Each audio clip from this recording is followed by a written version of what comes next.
Hi, this is Chuck Lavazzi, Senior Performing Arts Critic at 88.1 KDHX, and your host for Chuck's Culture Channel, the video blog with all the news and views and stuff like that on the performing arts in St. Louis and elsewhere.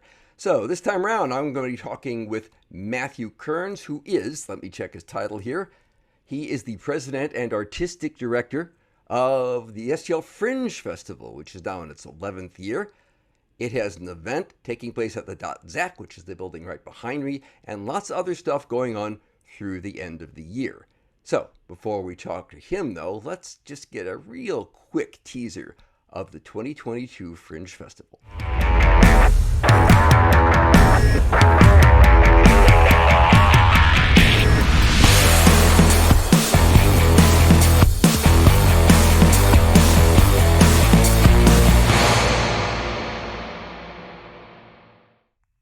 Okay, so that's a real quick preview of this year's Fringe Festival, but it'll give you an idea of the kind of pure energy behind it. So anyway, Matthew, welcome to Chuck's Culture Channel. Thank you so much for having me. I'm so excited to be here. And behind me, of course, is virtually the .Zac, which is where you have a show coming up very soon. But before we get to that, let's just give people a little background on the STL Fringe for those who maybe haven't seen it before, because you're in your 11th season now. We're in our 11th season. Since 2011, we were a grassroots organization founded by some people who felt like they didn't have their voice artistically heard in our community. And they came together and we got a multiple of stages, and we modeled ourselves after the Edinburgh Fringe Festival. And that story is 70 some odd years ago, some artists came to the Edinburgh Theatre Festival, and they were wanting to be in it, and they were told their work wasn't good enough and it wasn't welcome there. So they went to the outskirts of the festival, or the Fringe, and they created their own festival. And if time will tell, and did tell, it is now 70 million times larger than the Edinburgh Theatre Festival, if the Edinburgh Theatre Festival even exists anymore over the Fringe. Yeah, I don't know. I mean, of course, the theater festival itself was an outgrowth of the Edinburgh Tattoo, which still takes place, as far as I know, every August, which is a humongous celebration. That's a big tourist event that I'd never been to because it's a humongous tourist event. Yeah, right. Yeah, we all avoid that.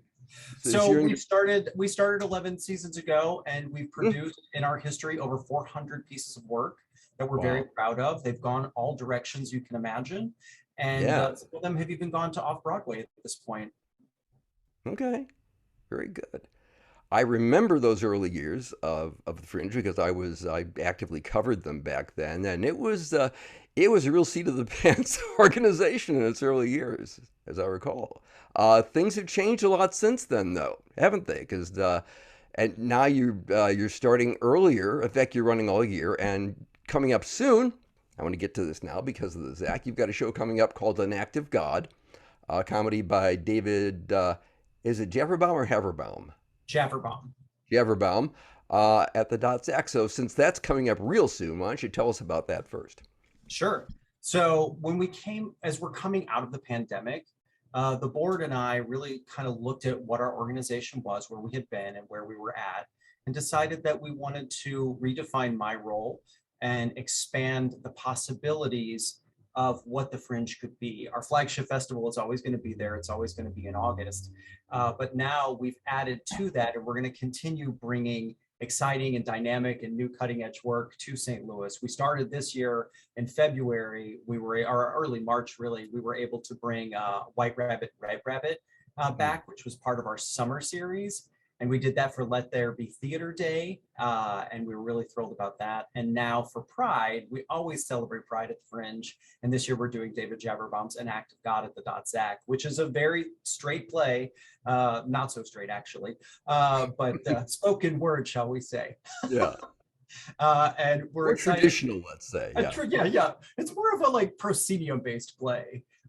Where it's really fun. I'm getting to play God. Ken Holler is playing one of the archangels, and Ken is playing the other archangel.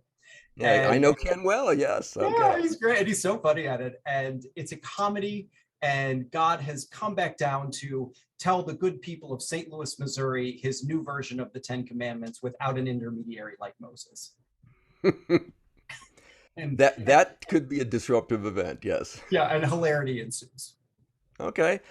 When is that happening? Because people should know that. So yeah, tickets are on sale now, and it's June 9, 10, and 11. June 9 and 10, it's at 7:30. Mhm. And on June 11th, it's a matinee at 2 o'clock. Okay, so for those of you watching this whenever, this is June 9 through 11, 2022. If you're watching this June 12th or later, well, you missed it, but there's more coming Right. your way in August. Yes. And I could just say this, if you miss it, you can go back and check out the audiobooks or the clips because there are other Ah, really great people who starred in it. Sean Hayes starred in it. The Sheldon from The Big Bang Theory. I always forget his name, but oh, yeah. he originated the role of God. Oh, okay. Yeah, yeah. So Jim Parsons, that's his name. Yeah, Jim. Um, but yeah, so it's got a really great lineage of people who have performed in it, and we are really like we feel really awesome and lucky to have it. Yeah. Any plans to make that available on streaming video at some point, or is that just not possible? We were funny you say that. We were originally going to do it in January, Hmm. but then with everything that happened with the pandemic, we just decided it would be better to push it off, and we're so glad we did in the end because now we get to come together in real time, and we get to gather in a theater, which is beautiful, and we get to tell this story live to an audience. So we're not going to stream it at this time, but Okay. you can come to the ZAC and see it, and if you use the promo "Say Gay" in the at the MetroTix, you will get $5 off your ticket. Okay, I'm going to make sure that is in the video description, which is right below you here as you're looking at this on YouTube. So, and I'll also have a link down there Awesome. to the Fringe Festival website so you can see Wonderful. what's going on. So, one of the things, okay, let's back up a second. So, what have you got scheduled for August? Yeah, well, thank you for saying it. So this season, I'm thrilled to report that we had more applicants than ever before in our history, and we over 100, as a matter of fact, which is Wow. record numbers for us. And so we were able to pull as many lottery people and invite as many artists as we invited, and we just don't have space for another one. Every venue is packed from morning until night, and there are over 40 some odd acts in the festival, and they Wow. encompass new theater, new plays, new dance, new poetry. There's some performance art. There's definitely some music in it that we can talk about over at the Schlafly Tap Room. And of course, it's being headlined by our dear friend and St. Louis native Lola Van Ella, who's coming back and bringing the Bordello for a new burlesque show. We couldn't be Okay. happier about. Yeah. So I guess that's the thing we should emphasize if you haven't seen St. Louis Fringe before now, it is a multicultural festival. I mean, it involves a whole bunch of different branches of the performing arts, not just theater by any means. Obviously, it includes burlesque. Yeah, I mean, so we're multidisciplinary, like you said, and we celebrate anything that comes to our stages. The original theater festival in Edinburgh is 100% lottery based. It's first come, first serve. We were that for a long time, and as our chapter has evolved, we're now what we call a hybrid festival. So we Hmm. pull 60% out of the lottery, and then we curate the other 40% with friends like Lola and other friends who have been to the festival, like Heather Bird. Roberts is coming back with a new performance poetry piece. Just so that we can bring our community together and make sure that we're giving voice and opportunity at all levels. Right, and this is something we also need to emphasize is that this is a real grassroots effort. I mean, people apply to you via the website and say, I've got a show I'd like to do. Here's what it's about. And they may or may not get selected. You know, it might be random and it might be Is partly curated. So that's what another thing that makes it different. Totally. And what I love about it is if you look at diversity and you look at equity, there's nothing more equitable than putting everybody into a fishbowl and pulling out their name from a hat and going, okay, well, this is the lineup, and not totally knowing what happens. Now that's it. Some of them are not always perfect. There's some Uh, of them are a little rough, but I'll tell you, over our years, some of the most beautiful work we've ever seen has come out of that fishbowl and come from the lottery. Oh, back in the early years, I remember some really stunning shows that I looked at on paper and thought this doesn't look like much. Now I'd get there and it's like, wow, this is really great theater. And you just have to remember the idea of the Fringe is it's one show after the next, after the next, after the next. So you kind of pick your track and pick your journey. And you also know that what's happening and the beauty of it is that it's simple magic. Everything in the Fringe is meant to be simple magic, and it's all meant to look a little like it's on the fly, because it is. Everything is based on that clock. You have 10 minutes to move in, you perform for about 50 minutes, and you have 10 minutes to move out, and then the next show starts. Right. And we should mention, of course, apropos of that the Fringe takes place in multiple sites in the Grand Center Arts District here in St. Louis, but they're all relatively close together, right? This year, we've really worked with our partners, the Kranzberg Arts Foundation, to make sure that you don't have to walk too far in the heat. So the Dot Act, which is behind you, is our main stage. And just a block over, we're using the High-Low Literary Space as our experimental stage. And then we're using the Marcel Theater for more of our traditional theater works, and one of the two burlesque shows in the festival. And then across town in the downtown area, our longtime partner Schlafly has offered to us, and we said yes, of course. The tap room has a club room upstairs, and we're doing an entire music and comedy festival upstairs in the tap room, and that opens up on Tuesday night and goes all the way through Sunday. Okay, so that's totally parallel to the main events in Grand Center. Wow, that's a lot. It's so much. Somebody said to me, "How are you going to see everything?" I said, "I don't think you can. I think you're going to have to pick and choose." Even in the early days, it wasn't really possible. You did have to pick and choose. Yeah. Now, one of the shows you're doing this year happens to be one we have a little video clip of, and it's called, remember this right, Fire in a Meth Lab. Is that right? Yeah. So tell us a little bit Fire in the Meth Lab. Tell us a little bit about that one. So I ran in. John Bennett is one of our invited artists this year, and we're so happy to have him. He's a storyteller and a stand-up comedian, and he and I connected, and we started talking, and he started showing me his work, and it's just amazingly funny and witty and really well done. And then I went and did some research. He was on the Moth Radio Hour, and he won an award from them. Yeah, so I mean, he's got some really, really nice credentials too. So our people here in St. Louis are going to get to see this really awesome Australian-born storyteller comedian who came to the States, is living in Oregon, and traveling the world, or traveling at least the US right now, telling stories. And this particular one is about his brother's story about meth. So I guess his brother got into meth and then ended up cooking meth and then went to jail. And he went and visited his brother in jail and said, "Well, I mean, how do you feel if I write a show about you?" "I don't really care because you're in jail, so I'm going to do it anyway." And and proceeds to write this story that when you hear it, you just laugh out loud, because there are a lot of relatable moments. Like he and his brother, he talks about when they were kids and they didn't get along so well. And the only times that they stopped fighting with each other and gave their mother some peace is when they had this thing called floor ice cream, which is pretty much she gave them each a bowl of the ice cream while they were sitting on the floor so they didn't spill it. And they got along then. And then while watching episodes of The Wonder Years. That was it. Okay. Bonded over The Wonder Years. Okay.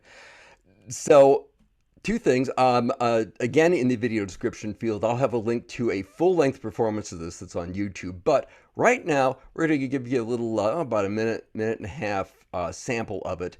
So stay tuned, then we'll come back and talk a little bit more about all the other stuff the Fringe has going on. So let's go check out the Fire in the Meth Lab.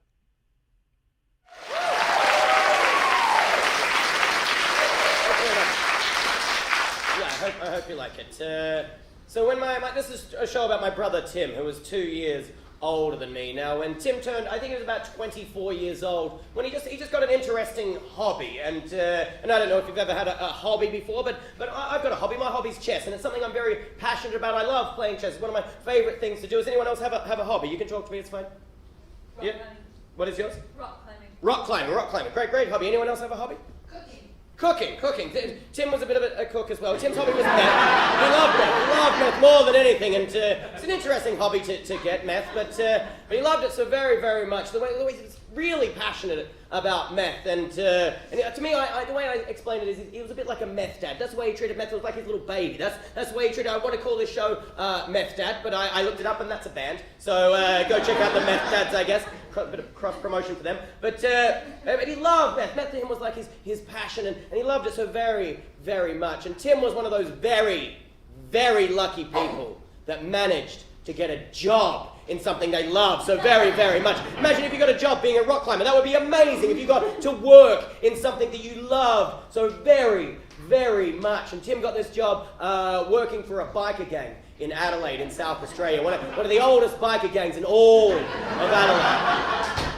And he got this job making meth for them, and he also loved it so much he couldn't help but take his work home with him.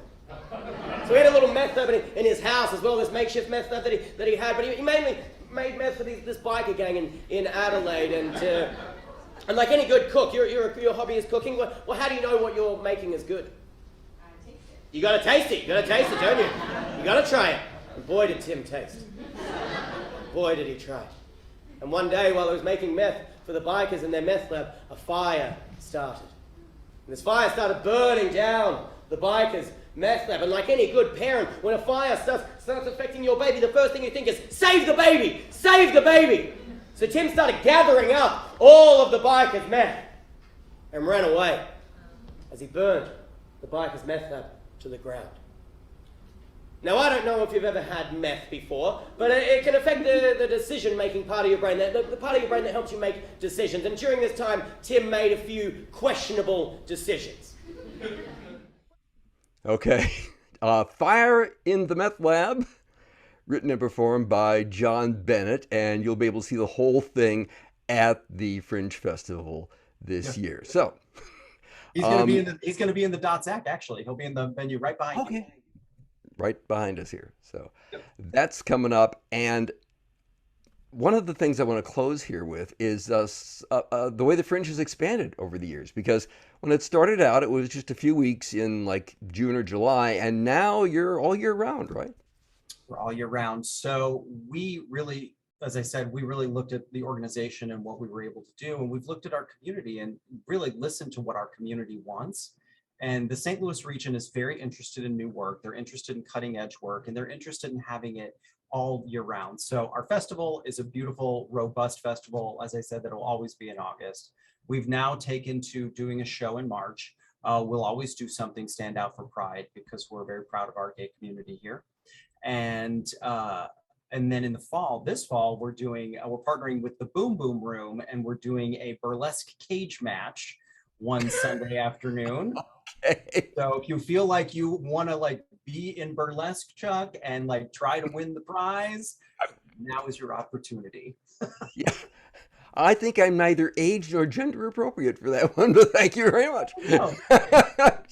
All are welcome. Is that another Lola Vanilla project, or is that? Nope. This is a different partnership with our friends down at the Boom Boom Room who are local. They have their spaces on Washington Avenue. Right. And we're partnering with the local burlesque community to make this happen. And then in December, we are launching Fringe on Ice, a holiday film festival out at St. Charles. On Ice, College. Okay. Yeah, exactly. You might need a drink after it. So we're looking for independent artists who identify as filmmakers and have always wanted to make that, Hallmark Lifetime holiday film. But there's not really a slot for that in a lot of film festivals. So we, especially regionally, and we looked at SLIF and they're not doing it. So we wanted to make that space available. And so come December, you can come see independent artists and their holiday films out at St. Charles Community College. Okay. Yeah. So I noticed other things on the Fringe website you've got coming up. Yeah. What else do we have coming up? I'm trying to think about it. We have, what's next? So I can tell you a couple other shows because that's August, that's September, so that's everything this year. We have membership now, so you can join us and become a member. We do have a space for virtual and digital work. So if you are an art maker who has a virtual production and you'd like it to go into our replay series, we're happy to do it. Just send us an email. Other than that, I mean, that's everything we've got going on. Lots and lots of stuff. That's it for 2022, and I guess we'll just have to wait and see what happens for 2023. It's Okay. all in the works. It's all in the works right now. Okay. Well, all the links to everything you need to know are down here in the video description field, so there's no need for me to repeat all that. Just say that this might be a good year to Fringe if you haven't done so already. Uh, Matt Kerns, thank you for joining us for a few minutes to talk about the Fringe Festival. It's great to see the way it's been growing over the last 11 years. Yes, And thank you for having us, and thanks for supporting us. It means a lot. You're welcome. I'm hoping I'll be able to get down there this time. Very good. That does it for this edition of Chuck's Culture Channel. Signing off, this is Chuck Lavazzi, Senior Performing Arts Critic for 88.1 KDHX. See you next time. Well, that does it for this edition of Chuck's Culture Channel. Once again, this is Chuck Lavazzi, Senior Performing Arts Critic at 88.1 KDHX. Please check out the rest of the stuff on Chuck's Culture Channel on YouTube. In addition to the interviews, you'll see a ton of performance videos out there that I took both here in St. Louis and around the world. Tell your friends about it. I want to get those views up on YouTube. See you next time. Bye-bye.